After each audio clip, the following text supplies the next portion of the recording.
Hi guys, welcome back to another episode of Witty's Gear Review.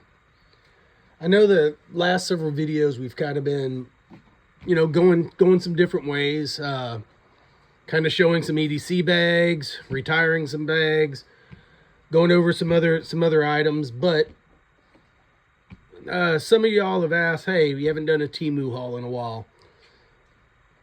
Just got to pack in this week, and we'll go ahead and go over that because we're still looking at decent gear at a budget that you could throw into any of your bags, packs, or just to have in general for everyday normal use. So what we're going to go over real quick is this little haul that I got, and we'll just go in order of how you can hear it. I pulled everything out of the bag because that way I don't have to worry about my name being on the bag and, sharpening it out. I take it out of the bag for the main reason is before I start really reviewing anything, I want to make sure they sent me everything that they were supposed to. There's been a couple of times where I ordered two, got one. Sometimes little things, didn't get it all. So I always take it out, inventory it compared to my order, and make sure I got all my stuff here, and probably be smart for you to do it. But disclaimer, sometimes on the way they fold them bags, if it's something real small, it might still be in your bag that you tossed out, because sometimes when they fold it over, it could get hung up in the tape at the top. Had that happen, and actually threw something away that probably, I wouldn't have had to let them know that they didn't send it if I would have paid a little more attention. So now I make sure I turn my bags inside and out. Just a tip, if you're missing something, double check the bag. If it's small, I mean, if it's like a knife, yeah, we know it's not in there. You can tell by weight. I'm just saying, if you're missing something small, double check the bag. Or if something out of a box, like say you got this box and it's supposed to have a keychain in there and it's missing, check the bottom of the bag, because these boxes that they give you on stuff are just cheap junk, and half the time the stuff falls out. So the first thing we're going to go over is we got was this little guy. This is just a fire starter. It's got some, I don't know if you can see that. It's got some extra O-rings in there. A nice little piece of shoestring or cordage. 2 O-rings, and then also it looks like it's just a little ring to be able to put it on a keychain if you wanted to. Just a little split ring.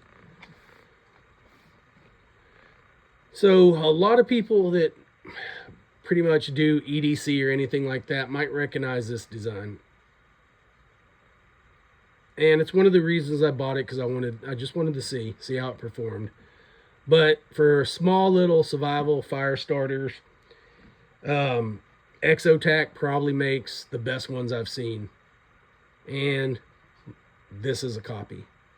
It's not an Exotac, it's a copy of an Exotac, but I can tell you I've held an Exotac, and the only thing that I'm seeing that's different, I'm pretty sure, is the color of this. It's hard to tell because my light's shining off of it, but this is more of a black, or a dark gray, and the Exotac that I held was more of a silver.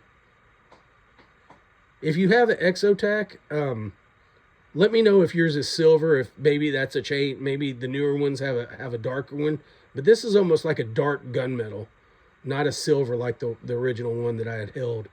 But there's not much to this. It's just a little tiny striker. It's almost in the shape, it's hard to see it. If you've ever seen a railroad tie or an I-beam, it's kind of what it looks like here. It's shaped kind of like an I-beam. And no matter what I do, you're probably not going to focus on that. But that's what allows this to be really sharp to cast a good spark. So, and these have O-rings, so it should be watertight. Then you got your ferro rod, which it's got some kind of, I don't know, some kind of coating on there. That's out. I mean, it's apparent it has a coating. It has a black coating, but some like a glue or something that's outside of the. It doesn't matter. We're gonna scrape it all off anyways. But I was wondering why that would be on it, because there's no glue or anything. I mean, it's just milled aluminum, just aluminum alloy. But I guess that's the hole you could put your keychain through. There's your other O-ring. You could probably squeeze a small bit of tinder down in the tip of that thing, but it would probably be real hard to get it out. And you can't fit nothing in that part. Now, I do know on the Exo tack that I was looking at that these are replaceable. Yeah, that one is as well. So, good thing about these, and it was in there pretty tight, so I don't think it's just going to fall out, guys. But good thing is when you wear these down, which really, I will probably never wear this thing out, sitting in my go bag or in my camping gear, unless I used it every time to start a fire, which I might do. I mean, I like playing with them. I like lighting fires with them. I've done it a lot. So it's fairly thick enough for that. But I wanted to check it out. I like it. I mean, let's light it. I try not to light it. I don't know if y'all noticed, but I got a new bench cover because the other one was messed up because I would light stuff on it all the time. So let's first scrape off some of this stuff. All right, let's see what happens. Oh, that's actually pretty good. It's nice. Yeah, it throws pretty good sparks. So, all in all, man, that's a good little tool. It's gonna make it in one of my bags. I've seen these for a while. You know, they come in orange, black, green, and these things are like $3.88. So I bought a couple of them. And, I mean, I don't use this handle, but I bought a couple of them. I like them. So the next thing we got is, oh, it's just a little patch. It's a little glow-in-the-dark patch I bought for my chest rig. So it's like it's almost like feels like a credit card. Like a plastic credit card. Not your typical nylon or whatever they are, but yeah, it's a cool little patch. Just add it to my collection. All right, and that patch, just a little glow-in-the-dark face patch, it was $2.03. These I thought were interesting, and I really wanted to get it into my hand because I see a lot of, you know, I love EDC stuff. I love camping stuff. So I'm like a lot of y'all. I watch a lot of YouTube. I watch, you know, several people reviewing stuff. I look at stuff all the time. And a lot of the bigger guys, you know, the really big EDC shows that show you the very expensive stuff, I like seeing their $200 pins, but I don't like owning a $200 pin. It makes no sense to me. But they all use tactical pins, or a lot of them do, that are what they call bolt action, or a fidget pin. Because if I was carrying this thing, I click a normal pin all the time if I'm not chewing on it. And I would be driving people nuts because I would be doing this all day. And it works. It's really smooth, real simple. But these are actually, they're calling it a retro brass bolt tactical pin. It's hexagonal, if you can see. It's got some cutouts there just to give it that little bit of a tactical look. I mean, it's solid brass. Probably do some damage with that. And these things come in true brass, which is, gold. They come in a bronze, which is this one. And then they also come in a red bronze, which is more of a brownish red. And these pins were $4. So I was going to try them out. And one thing I wanted to check was, oh, that's cool. It actually has an O-ring. But it has holes, so I guess it's just to keep it tight, to keep it from spitting. That's what I wanted to check. That is just a basic standard pen refill. So I can find those refills.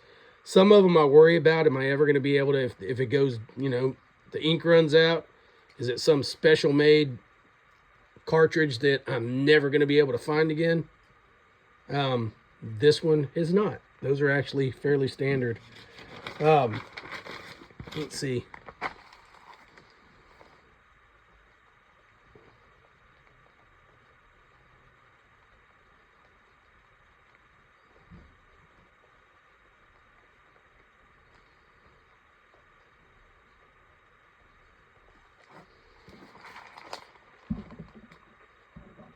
It writes pretty smooth. I mean, it's not like a gel pen. It's a regular, ball rolling pen. So it writes like any Bic I've ever wrote with. I'm not going to say it's the best writing pen in the world, but it does write and it writes smooth. I'm not going to say that it's, a super cheap junk pen either. So I bought 2 of those. And like I said, they're $4. Get the paper out of the way. All right, what's the next thing we got in here? Oh, I buy these all the time. I had very few red ones, and I just like red for nighttime use, map reading, or trying to keep your night vision. So I was low on red. I think I only had 2. So these are just your basic, heavy-sided, heavy-duty glow sticks, super bright. This is a 5-pack. These are the 12-hour glow sticks, and these were $3.30 for 5. I didn't think it was a bad deal. Actually, at my academy, they sell a 2-pack, and it's $6. So $3.30 for 5, not a bad deal.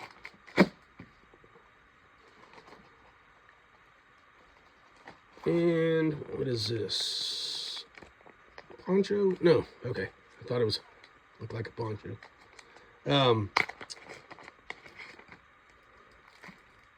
So this is just a 5-pack. 5-pack? 1, 2, 3, 4, 5, 6, 5.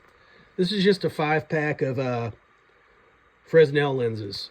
So I throw one of these in every one of my bags. I mean, it's good for, I don't know if you can see, but it makes the smiley face so much bigger. So good for map reading, and also good for starting a fire. Get the right light just right. Now, I'm not going to tell you, hey, every time you're going to start a fire on the first chance. It gives you an option if you have nothing else. These things are super light. You would never even notice it was in your bag. So not a bad idea to just throw in there, especially if you have a map kit. So definitely have one. If you have, a compass and you have a navigation nav kit or whatever in your bag, wouldn't be bad to have one of these. Look at real intricate areas on the map, and then you still have it as a backup fire starter. And the next thing, all right.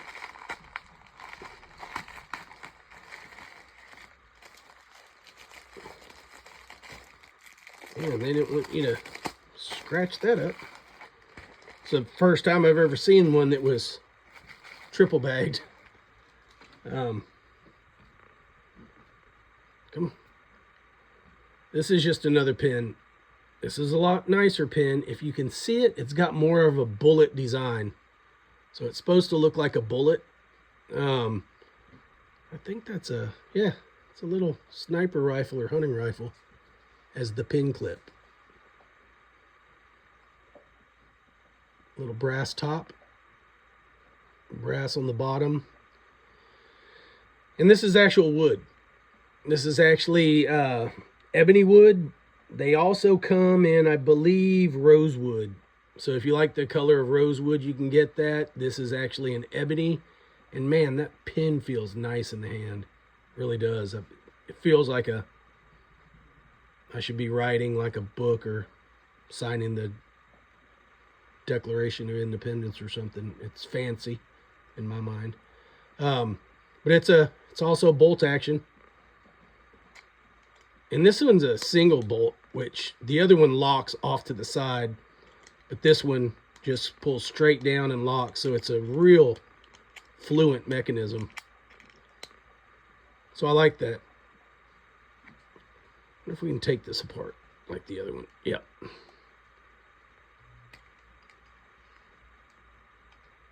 And the same exact style refill. So that's good. Now I know both my pens, I can go down to my local store and, you know, whether it's Walmart or Office Depot, Staples, and I could find refills. But I really like the way this one looks. It's so shiny. This is black, like a gunmetal black, that the light's just wreaking havoc on trying to get a good look at this pen. But it is a pretty pen. It's probably not what you want to say about a, you know, go bag. Hey, I've got a pretty pen in there. But I will say some of the guys I've seen that do EDC shows have these, you know, new kid on the block looking pens, all different colors that are made by, you know, special companies, and they're like $500 to $900 pens. That thing would have to write for me and never misspell a word for that much money. But let's go ahead and try this one out.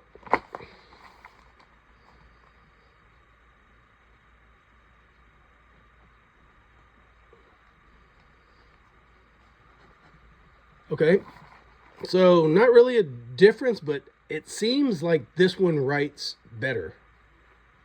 That makes sense. And as I was saying, I just noticed it when I was writing the last thing. If you've seen my last video, you'll understand.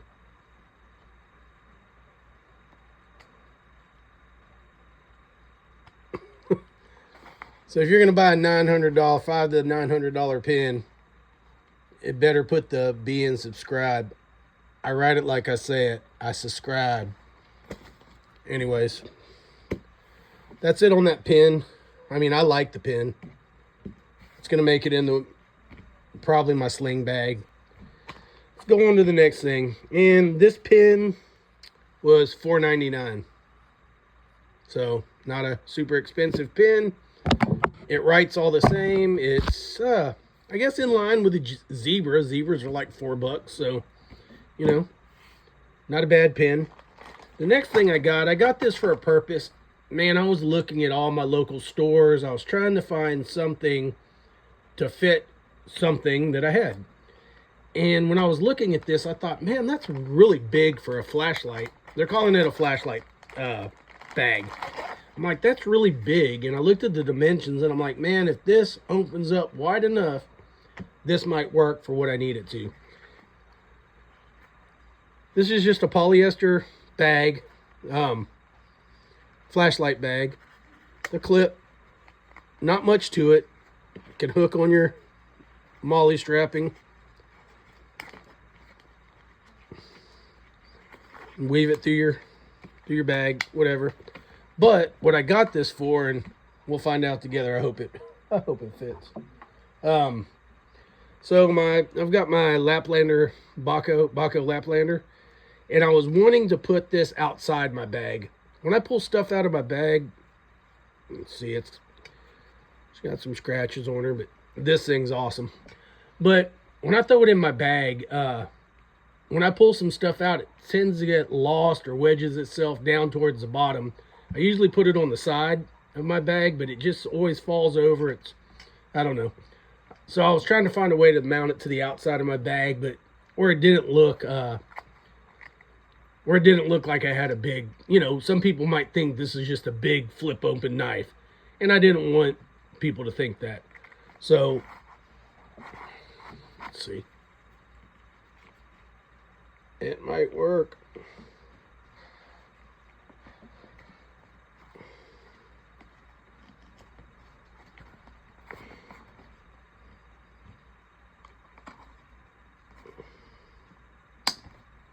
It will work. All right, that'll work. That'll do it, what I need it to do. I mean, you got a little gap there. I'm not worried about that. I just wanted something to put it in where I could strap it to the side of my pack, which I can now, and it's not going to fall out of there. And I can just loop the cord. That way when I unsnap it, I can yank it out of there. So that's actually perfect. This is bigger than I thought it would be, so these are actually pretty good dimensions for once off of something that I got at Temu. That's going to work for exactly what I needed it to. This thing was like $4.89, so well spent. Like I said, it's a thick Kadura polyester, probably I don't know, maybe a 600 denier. It's pretty rugged. It's not like 1,000 or nothing, but it's not super thin. It's fairly thick. And the last thing I got was just a couple of these, 2 of them. And I got a small, if y'all watched the last video of my my get home bag,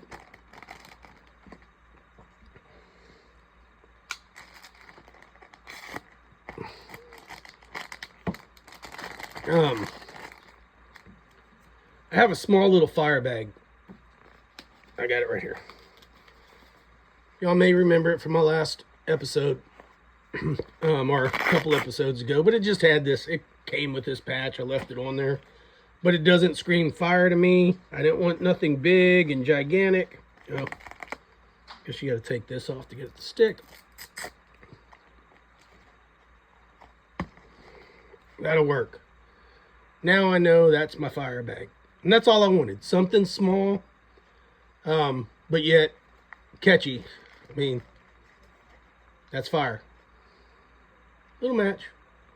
I think that's a little skull inside of there. I didn't notice that. It looked like it was just a flame. Does it look like a skull? Y'all tell me. Kind of looks like a skull. Maybe not. But just a little fire patch. They were $1.71 a piece, guys. So for my bag, I like it. When I see that in my bag, that screams, there's my fire. So, all right, guys, that was pretty much it. Oh, and our little cutting tool today, I don't know if y'all have seen these. I had to buy it. After getting my Ozark Grail, the Benchmade bug out copy, I saw these little guys, and it was the cheapest Ozark trail knife they had. It's like $5.80 or something like that. It's crazy. It's under $6. And I mean, it's a liner lock. It's a good little knife. Not really going to review it. I don't think anybody wants to see. I mean, I just got it as I'm going to cut boxes open. It's going to sit on my table, but not a bad little knife. And it matches some of my Swiss Tech stuff. So just my everyday bench. It's my bench. Everyday bench cutter. All right, guys, do me a favor. Like, share, subscribe, or